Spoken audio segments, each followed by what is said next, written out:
2026, a series of high-stakes events hit the national wire simultaneously. Airports were paralyzed by funding gaps. 2 pilots died in a runway collision in New York. Colorado faced a historic heatwave, and the White House delayed military strikes on Iranian power plants. Any one of these stories could easily dominate a standard week of coverage.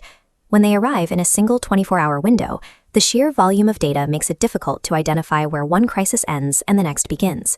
We are navigating a polycrisis, a state where multiple independent macro systems are tested at the exact same moment. To understand this day, we have to look past the individual headlines and examine the friction occurring across our national infrastructure. March 23rd provides a clear look at what happens when a nation's vital, interconnected systems begin to buckle under simultaneous pressure. The first front of stress appeared in our domestic transit networks. A funding shutdown at the Department of Homeland Security coincided with the narrow 54-45 Senate confirmation of Markwayne Mullin as the new DHS Secretary. The federal funding failure had immediate physical consequences. With TSA resources strained, the administration deployed U.S. Immigration and Customs Enforcement agents to manage hours-long security lines at several of the country's busiest airports. This administrative friction in the terminals was mirrored by a separate, tragic failure on the tarmac. At New York LaGuardia Airport, the physical infrastructure of the runway became the site of a fatal collision. An Air Canada jet collided with a fire truck on the runway, resulting in the deaths of 2 pilots. In the aftermath, an air traffic controller admitted to an error that occurred amidst the broader chaos of the day's operations. When the funding and oversight mechanisms in Washington stop functioning, the risk is transferred directly to the people moving through these physical systems. The second front of stress is environmental.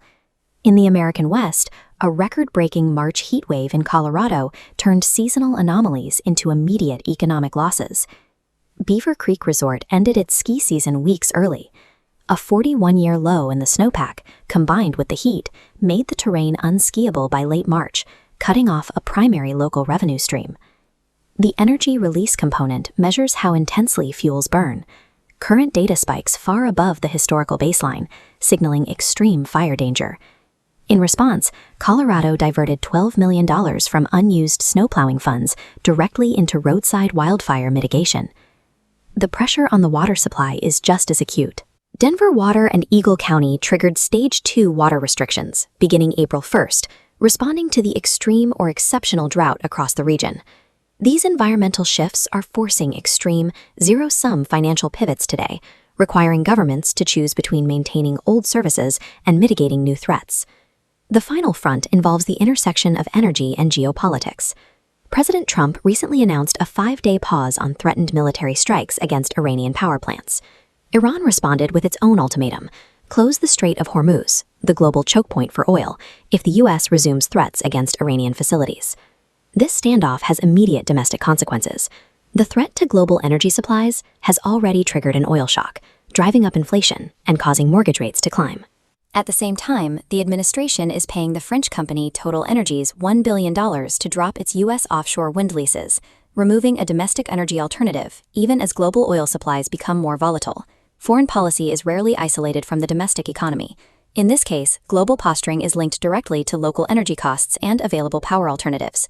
March 23rd illustrates how these systems intersect. Geopolitical standoffs strain global energy supplies, funding disputes stall national travel, and climate shifts force economic sacrifices. This specific Monday provides a template for the modern news cycle. It shows that we are no longer dealing with isolated incidents, but with the simultaneous testing of our basic infrastructure. Understanding this requires us to look past the surface-level panic of daily alerts.